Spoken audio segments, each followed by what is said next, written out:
ஒரு 4 நாள் தொடர் சொற்பொழிவு நடக்குது. அந்த சொற்பொழிவை கேட்குறதுக்காக நிறைய மக்கள் கூடியிருந்தாங்க அந்த இடத்துல. இப்போ அந்த ஸ்டேஜில் ஒரு பேச்சாளர் என்ன பண்ணுறான், மைக்கு கிட்ட போய் பேசுகிறான்.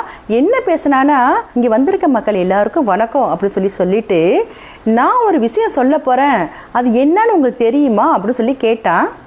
இதை கேட்டோன்னா அங்கே சுற்றி இருந்த மக்கள் எல்லாரும் சொல்கிறாங்க, எங்களுக்கு தெரியாது அப்படின்னு சொன்னாங்க.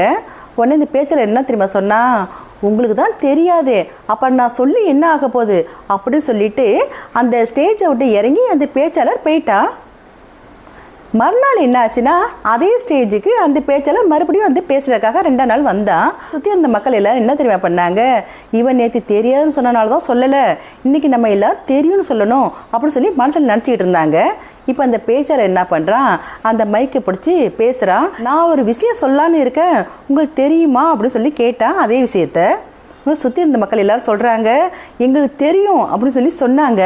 இதுக்கு அந்த பேச்சாளர் என்ன தெரியுமா சொன்னால், உங்களுக்கு தான் தெரியுமே, அப்போ நான் சொல்லி என்ன ஆக போகுது அப்படி சொல்லிட்டு அந்த ஸ்டேஜை விட்டு இறங்கி அந்த பேச்சாளர் போயிட்டான். மறுநாள் என்ன ஆச்சுன்னா, அந்த பேச்சாளர் மறுபடியும் பேசுகிறதுக்காக ஸ்டேஜுக்கு வந்தான். இங்கே சுற்றி இருந்த மக்கள் எல்லாம் என்ன தெரியுமா முடிவு பண்ணுறாங்க, இவன் தெரியும்னு சொன்னாலும் பேச மாட்டான், தெரியலன்னு சொன்னாலும் பேச மாட்டான், இவன் இன்னைக்கு எப்படி நம்ம பேச வச்சே ஆகணும் அப்படின்னு சொல்லி முடிவு பண்ணிவிட்டு, நம்ம கூட நிறைய பேர் இருந்தாங்களே, பாதி பேருக்கு தெரியும்னு சொல்லுவோம், பாதி பேருக்கு தெரியாதுன்னு சொல்லுவோம், எப்படியும் அவன் பேசி தானே ஆகணும் அப்படின்னு சொல்லி முடிவு பண்ணிட்டு இருந்தாங்க. இப்போ அந்த பேசுகிற என்ன பண்ணா, 3ஆம் நாள் மைக்கை பிடிச்சி பேச போகிறான். என்ன பேசுகிறேன்னா அதே விஷயத்த தான் சொல்கிறான். நான் ஒரு விஷயம் சொல்லலான்னு இருக்கேனே, அது என்னன்னு உங்களுக்கு தெரியுமா அப்படின்னு சொல்லி கேட்டான். பாதி பேர் தெரியும்னு சொன்னாங்க, மீதி பாதி பேர் தெரியாதுன்னு சொன்னாங்க. இதுக்கு அந்த பேச்சாளர் என்ன தெரியுமா சொன்னா, அப்போ பாதி பேருக்கு தெரியும் பாதி பேருக்கு தெரியாது அப்படி தானே, நீங்கள் என்ன பண்ணுறீங்க, தெரியாதவங்க என்ன பண்ணுறீங்க, தெரிஞ்சவங்ககிட்ட கேட்டு தெரிஞ்சுங்க அப்படின்னு சொல்லிட்டு அந்த ஸ்டேஜை விட்டு இறங்கி அந்த பேச்சாளர் போயிட்டான். சுற்றி இருந்தவங்க எல்லாருக்கும் ரொம்ப அதிர்ச்சியாக இருந்துச்சு, என்னடா இவன் இப்படி பேசவே மாட்டானேன்ட்டு. மறுநாள் என்ன ஆச்சுன்னா, கடைசி நாள் 4ஆம் நாள் இன்றைக்கி அந்த பேச்சாளர் மறுபடியும் மேடைக்கு வரான். இப்போ சுற்றி இருக்கவங்க எல்லோரும் ஒரு முடிவு பண்ணுறாங்க.